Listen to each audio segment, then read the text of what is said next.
የመጣችው እኮ እኛ ቤት ነው። እሱን የምናውቀው እኛ ብቻ ነው። ለሌላ ሰው ካላወራችሁ ማንም ሰው ሊያቀብል አይችልም።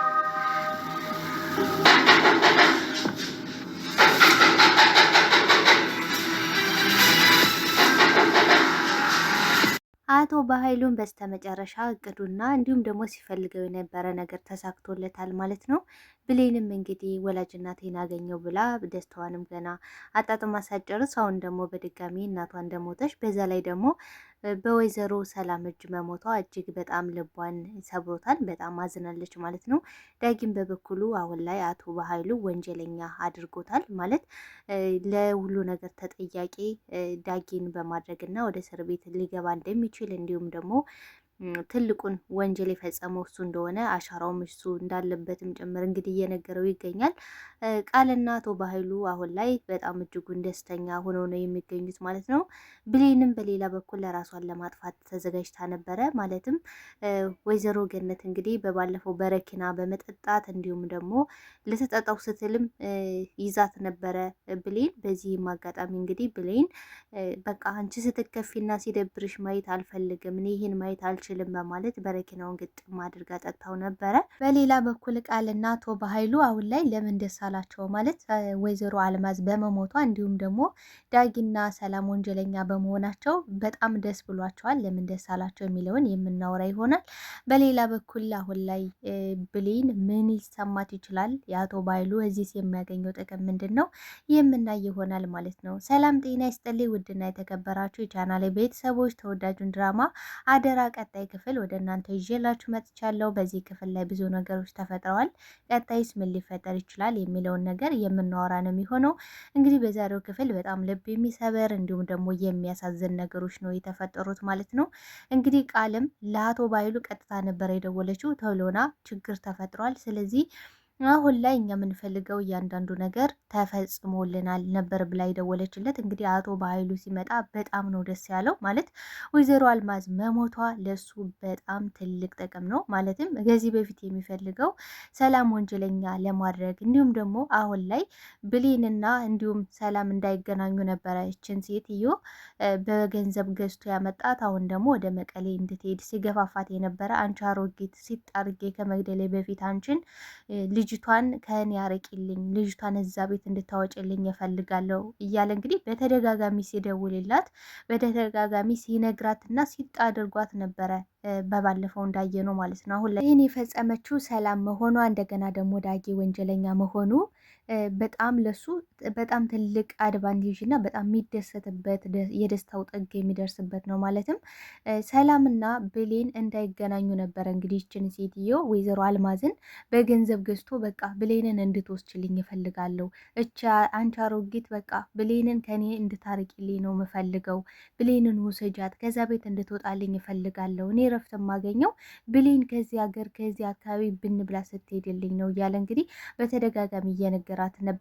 ብሌንም እንግዲህ አሳዳጊ እናቷ ወይዘሮ ገነት በረኪናው ልጠጣ ስትል ነበር ያገኘቻት እና በጣም ነበረ ያዘነችው። በጣም ነው ልቧ የተሰበረው።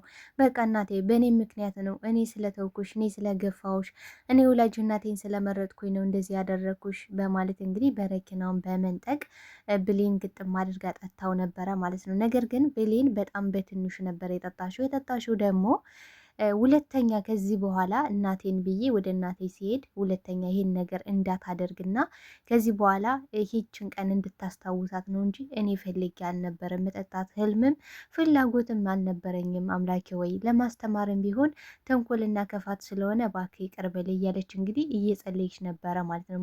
ማለት ብሌን ይሁን ነገር አድርጋ ሰዎችን ለማስተማርም ሆነ ሰዎችን እንግዲህ ከዚህ በፊት ቃልን ለማናደድ ምን ብላው ነበረ? ሳሜን የእኔ ውድ ነገር የሰጠኝ ስጦታ እጅጉን በጣም እንዴት እንደወደድኩት ደግሞ ምርጫዬን እንዴት እንዳወክ በማለት ነግራው ነበረ።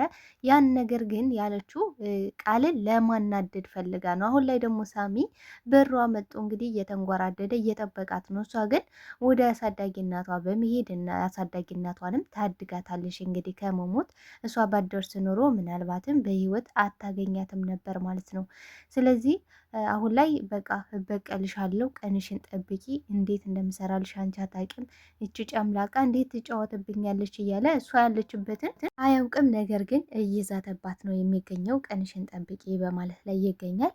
እንግዲህ ዳጊም በስተመጨረሻ ሰላምን እውነት ቢመርሽም ልትሰሚው የሚገባ እውነት አለ፣ የልጅሽን ውርደትማ መስማት አለብሽ። እቺ ሴትዮ የብሌን እናት አይደለሽም፣ አቶ በኃይሉ ገዝቶ ያመጣት ሴት ናት በማለት ሲነግራት፣ ሰላምም ልጄን እንዴት ነው የምትናገራት? ውጣልኝ ብላ አመናጭቃ ልታወጣው ነበረ። እንግዲህ ቃልም ምን ብላለሽ? አንተ ውሸታም ነህ፣ እናቴን ደግሞ ልታግታት ነው? የብሌንን እናት ከዚህ በፊት አግታት ነበረችን፣ ምስኪንን እናት። አሁን ደግሞ ወላጅ እናቷን ስላገኘህ ወላጅ አልባ፣ ሁሉም ሰው እንዳንተ ወላጅ አልባ እንዲሆን ስለምትፈልግ አሁን ይችን ደግሞ እንደዚህ እያልክ ትገኛለህ፣ ውጣ እያለች እንግዲህ ለማውጣት እየሞከረች ነበረ።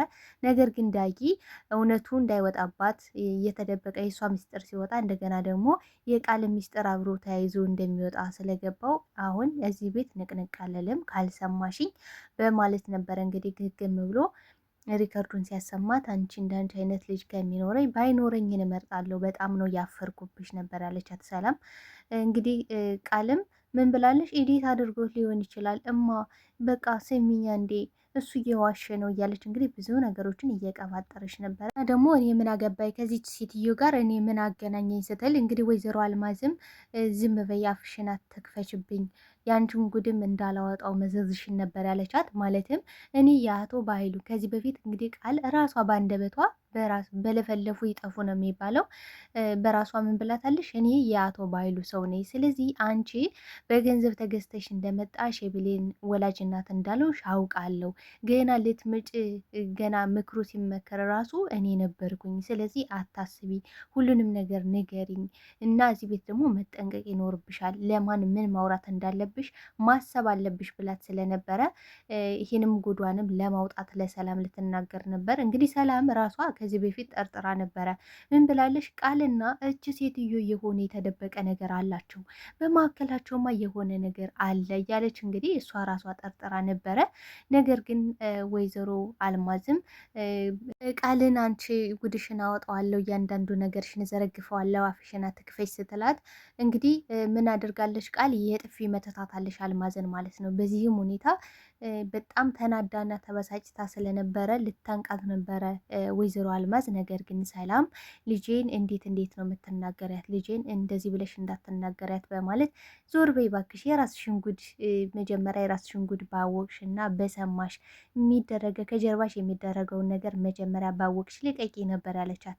በዚህም እንግዲህ እየታገሉ እያለ ነበረ ወርውራት ጭንቅላቷን ተመትታ የወደቀችው አልማዝ እጅግ በጣም ልብ ይሰብራል። ማለት አሁን ላይ የእሷ የአልማዝ መውደቅ የአልማዝ መሞት ለአቶ በኃይሉ ፀሐይን ይወጣለት ለአቶ በኃይሉ እና እንዲሁም ደግሞ ለብሌን በጣም ደስታቸው ነው። እንግዲህ ብሌን ወይኔ ነፍስ አጠፋው ወይኔ ሞተች እያለች እንግዲህ ሰላም እንደዛ ስታዝንና ስታለቅስ ምን ታደርግ ነበረ? ቃል በቃ የያዞን ባያነባሽ እየሳቀች በውስጧ ማለት ነው እየሳቀች በቃ እማዬ አይዞሽ፣ አንቺ መቼም ቢሆን እስር ቤት አትገቢም፣ መቼም ቢሆን እያለች እንግዲህ እኔ ወንጀለኛ ነኝ እጄ ለፖሊስ መስጠት አለብኝ እያለች በምታዝንበት ሰዓት ነው እንግዲህ ቃል ምን አድርጋለሽ? ይህን ነገርማ ይሄ ብስራታችን አብረን ነው መደሰት ያለብን በማለት ለአቶ በኃይሉ ቀጥታ ነበረ የደወለችው። በጣም ነው የሚያሳዝነው እውነት ለመናገር አሁን ላይ ብሌንም ምን አድርጋለሽ? በቃ እናቷ ተንከባክባት ከዚህ በኋላ እንደዚህ አይነት ነገር እንዳታደርጊ፣ እንደዚህ ካደረግሽ እኔ ይሄው አላዘንኩብሽም፣ አልደበረኝም፣ አልተከፋውብሽም እያለች እንግዲህ እንባዋን እየጠረገሽ ወይዘሮ ገነት እየሳቀች ነበረ። ብሌንም በቃ እሷን ለማስተማር እንጂ ሆን ብላ ያደረገችው ነገር እንዳልሆነ ቀድማም ተናግራ ነበረ። እንግዲህ ጎረቤታቸውን መታ የተፈጠረውን ነገር ስትነግራት በጣም ነው ያዘነችው። እናም ብሌን አሁን ላይ ይህን ማድረግ አልነበረብኝም አይደለም እናቴ ቀርቶ ጎረቤታችን እንኳን እንዴት እንደሚወዱኝ ለምንድን ነው ይሄን ያደረግኩት በማለት እማዬ በጣም ይቅርታ አድርግልኝ፣ ይሄ ላንቺ አይገባሽም፣ ይሄን ማድረግ አልነበረብኝም እያለች ነው የምትገኘው ማለት ነው ብሌን። ዳጊም በሰዓቱ ወይዘሮ አልማዝ ስትወድቅ እየዳበሳት ነበረ። ማለት ሞታለች አልሞተሽም ቼክ እያደረገ ነበረ። በዛን ሰዓት እንግዲህ አሻራው የማን አሻራ ነው ያለው? የዳጊ አሻራ ነው ያለው ማለት ነው። ስለዚህ ሆን ብለው ያጠመዱት ወጥመድ ላይ አሁን ላይ ዳጊና እንዲሁም ደግሞ ሰላም ወድቀዋል በመውደቂያቸው ማለት ነው። እንግዲህ ከዚህ በፊት ዳጊና ብሌን እንዲጣሉ እሳት እየለኮሰች ነበረ። ሞቅ ቀዝቀዝ እያደረግኩ እሳቱን እየለኮስኩ አቀጣጥላቸዋለሁ ብላ እንግዲህ ቃል እያቀጣጠለሻቸው ነበረ፣ እያጣላሻቸው ነበረ። አሁን ደግሞ ከዚህ በፊት እንግዲህ ዳጊ እናቷን አሳዳጊ እናቷን አግቶ አይነ ላፈር አንተ ሁለተኛ አይነ ማየት አልፈልግም ብላ ጠልታው ነበረ። አሁን ደግሞ እናቴን አገኘው ብላ ገና ደስታዋን እንኳን እናጣጥማ ሳትጨርስ የውሸት እናት ምንም የውሸት እናት ብትሆንም ግን ደግሞ እናቴን አገኘው ብላ ነበረ። ግን በስተመጨረሻ አሁን ደግሞ በሰላምና በዳጊ እጅ ነው የጠፋሽው ብለው እንግዲህ አቶ ባህሉና ቃል መናገራቸው የማይቀር ጉዳይ ነው ማለት ነው። ምክንያቱም ይህን ስለሆነ አቶ ባህሉ የሚፈልገው ይህን ነበረ፣ ብሌንና ሰላም እንዲጣሉ እንዳይገናኙ እንደ እናትና እንደ ልጅ ሳይሆን እንግዲህ ከዚህ በፊት ምን አድርጓል? ወርቁን ሰርቆ ነበረ። ወርቁን ሰርቆ ብሌን እንደሰረቀችው ለማድረግና ለማስመሰል እየሞከረ ነበር። ያ ማለት ብሌንና ሰላም ለአንዴና ለመጨረሻ ጊዜ እንዳይገናኙ እንዲጠላሉ እየሞከረ ነበረ ማለት ነው። እንግዲህ ሳሚ ከዚህ በፊት ብሌንና ዳጊ እንዲጣሉ ብሌን አይንህን ላፈር ብላ በቃ ብሌን የመጨረሻ እንድጠላው እንድትቀየመው ያደረገው ሳሚ ነበረ። ሳሚ በነገራችን ላይ ብሌንን ስለሚወዳት ዳጊ ጋር ደግሞ አብራ እንድትሆን አይፈልግም። በዛ ምክንያት እንግዲህ ዳጊን በግድም ቢሆን እናቷን እንዲያግት አድርጎ ነበረ። በዛም ምክንያት እንግዲህ ዳጊ ሌላ ምንም አይነት አማራጭ ስላልነበረው ብሌን ስታዝን ስትከፋ ማየት ስለማይፈልግ ምንም ይሁን ምን ለብሌን ከሆነ የፈለገውን ዋጋ ከፍላለሁ ብሎ ስለሚያምን በዛም ምክንያት እንግዲህ ለእሷ ሲል ታድጓትም አግቷትም ነበረ። ነገር ግን በስተመጨረሻ ብሌን ልትሰማው አልቻለችም። አሁን ላይ ደግሞ በሰላምና እንዲሁም ደግሞ በዳጊ እጅ ወላጅ እናቴ ብላ የምታስባት በወላጅ እናቴ ብላ የምጠራት እንግዲህ እሷ ፈልጋኝ መታ ነው ብላ ነው እንግዲህ በእርግጥ ብዙ ነገሮችን ተጠራጥራለች ብሌን ማለት ነው። እንግዲህ አቶ በኃይሉ ጋር እየጠየቀሻት ነበር። ቆይ ከባኃይሉ ጋር ያለሽ ግንኙነት ምንድን ነው? የትስ ነው የምትተዋወቁት? በምንስ ሁኔታ ተዋወቃችሁ? እያለች እየጠየቀሻት ነበር። ነገር ግን ወይዘሮ አልማዝ በሰዓቱ ያለቻት የነበረ አይ ወንድሜ ነው ገጠር የሚኖረው ወንድሜ ነው እና ደግሞ እንዴት እንደጓጓ ብታይ አገናኛለሁ ብዬው ስለነበረ በጣም ጓጉቷል አንቺን ለማግኘት። አሁን ለራሱ ድግስ እየደገሱ ነው። እንዴት ቤተሰቡ ሙሉ ተሰባስቦ እየጠበቀሽ እንደሆነ ልነግርሽ አልችልም እያለች እንግዲህ እየነገረች እያጓጓቻት ነበረ። ነገር ግን ብሌን የሆነ የተደበቀ ነገር እንዳለ ነገር ግን እንደምትደርስበት ደግሞ አሁን ላይ እናቴ ብላ የምጠራት ሴት ምንም ይሁን ምን ብቻ እናቴ ከሆነች ምንም ችግር የለብኝም ብላ ነበር ያሰበችው። አሁን ላይ ግን በጣም የሚያሳዝነው ነገር ብሌን አሁን ላይ መጣልሽ። ብሌን በር እያንኳኳች ነው። አሁን ላይ ምን አይነት መልስ ነው የምትመልሰው? ማለት አቶ ባህሉ ምንድን ነው ሌላት የሚችለው? ዳጊ ምርመራ ይደረግ ነው የሚባለው። እንግዲህ አቶ ባህሉ ምን ብሏል?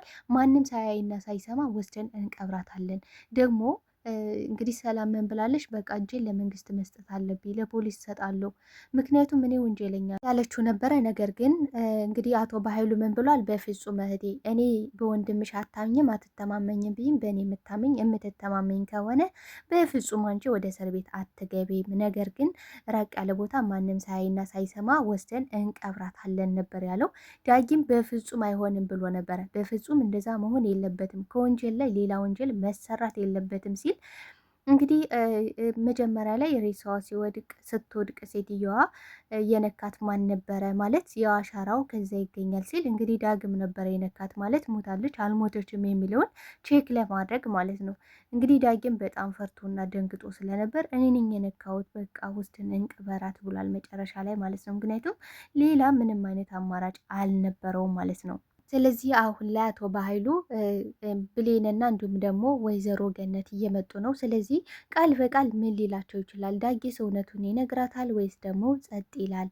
ምን ይፈጠራል የሚለውን ነገር እንግዲህ በቀጣይ ፓርቲ ይዤላችሁ የምመጣ ይሆናል። ለዛሬ ይዤላችሁ የመጣሁት አደራ ድራማ ይህን ይመስል ነበረ።